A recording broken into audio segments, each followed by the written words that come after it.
What if I told you that I love you? Would you tell me that you love me back? What if I told you that I miss you? Would you tell me that you miss me back? Hey guys, what's up? It's Jazz and Neville.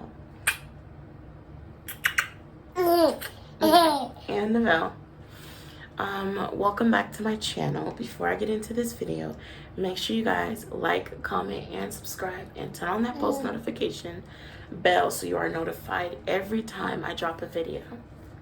So today's video is about my labor and delivery story.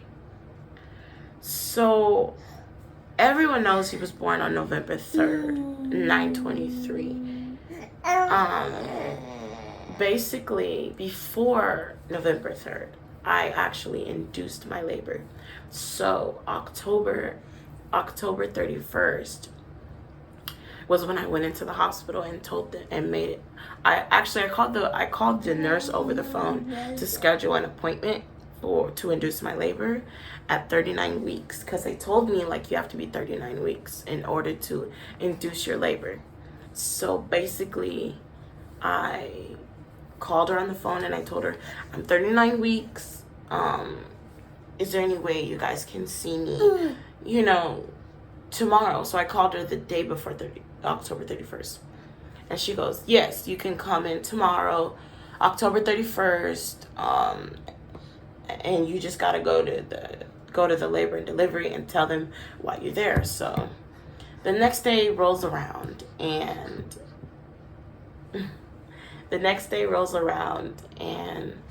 it's October 31st. So in my head, I'm thinking like, oh my God, like what if he comes today? Like I'm gonna be so excited, so happy. So then the day of October 31st, I went to the hospital for my appointment. I remember I arrived at 4. I remember I arrived at like 4:35-ish, I think. Like, no, 4:30. So I arrived at 4:30, October 31st, and I remember I told them I was there for an appointment. I'm here to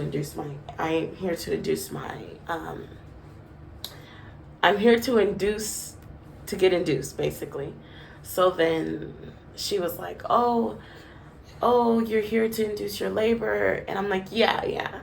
And she goes, okay, well, follow me. So she took me to my room, and then I got settled and situated, and they hooked me to a bunch of monitors, and they were like, you okay?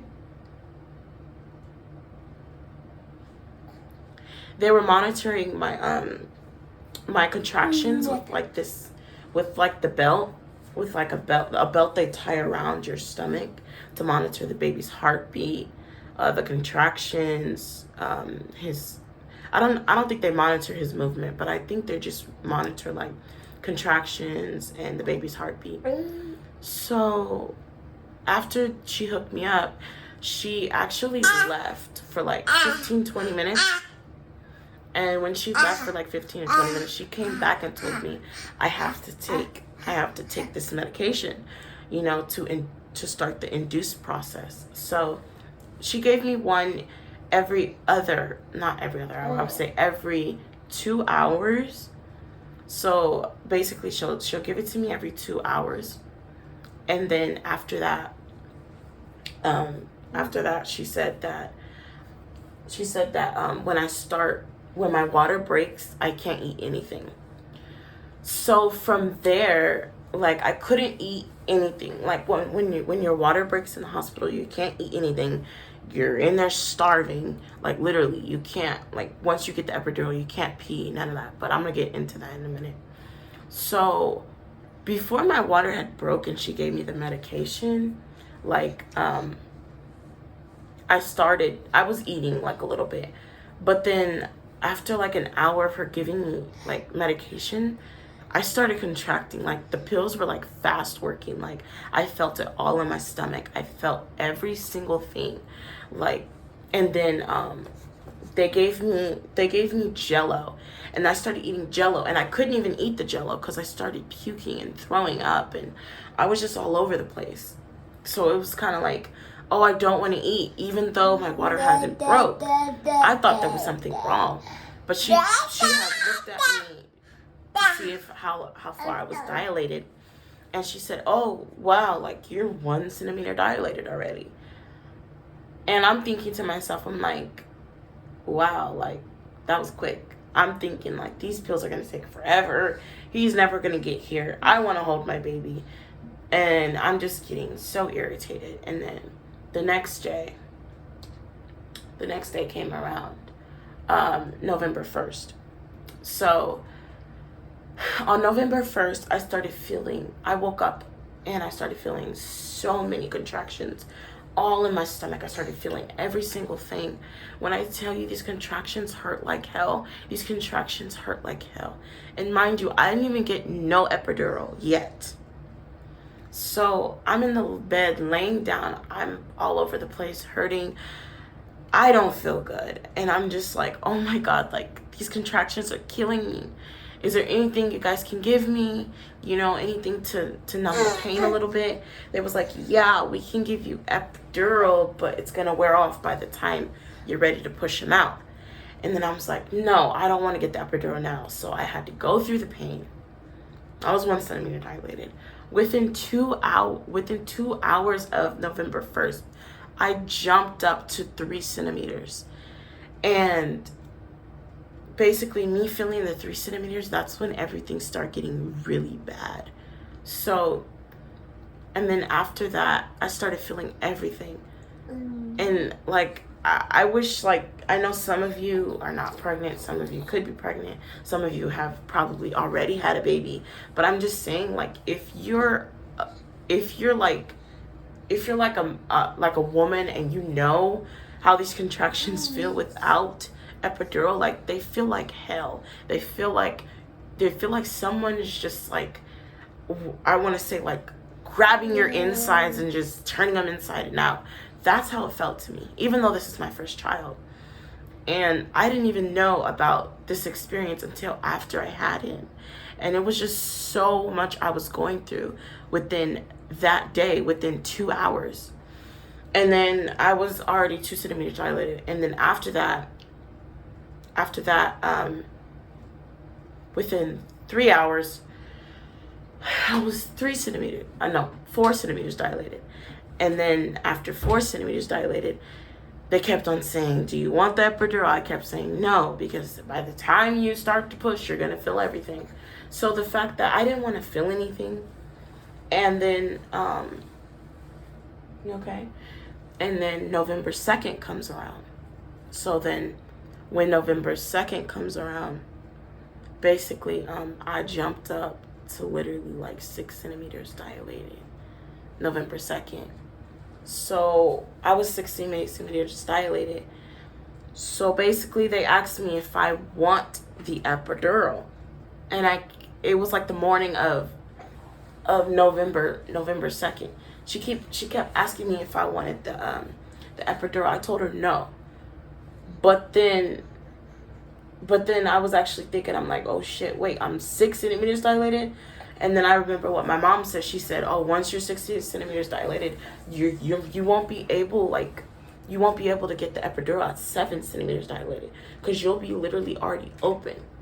So basically I was kind of like that, like open like that, kind of, or maybe more, like, because 10 centimeters is like that, and like 9, 8, no, wait, 10, 9, wait, 10, 9, 8, 7, 6. I was like 6, like that, to where they could see the top of his head, basically. Kind of like that. That's kind of like 6 centimeters. That, well, anyways, after yes, baby. Even after that, like, it was just so much for me. So then, 7 o'clock at night, the day before the 3rd, no, was it? No, I didn't get the epidural. Yeah, I didn't get the epidural November 2nd. I got the epidural the November 3rd. I got the epidural 3 hours before he was even delivered. So basically, he was born on 9/23, so I got the epidural like around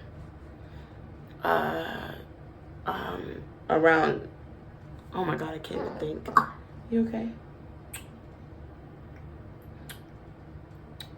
I got the epidural around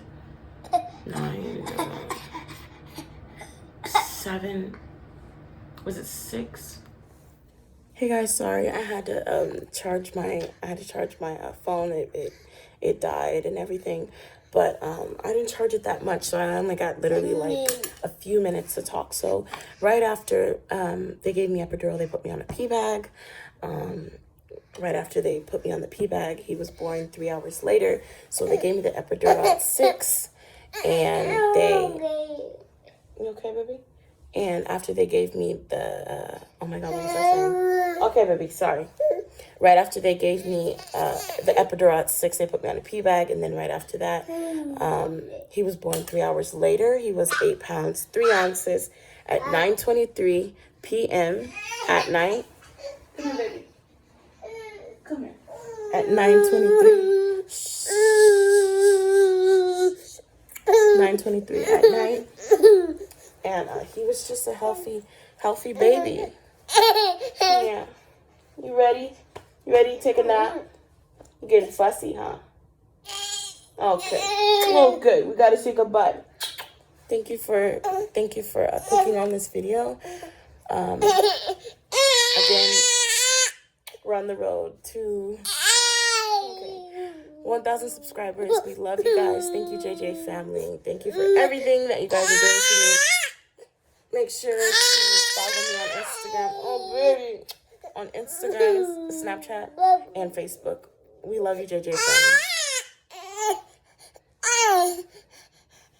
Say bye.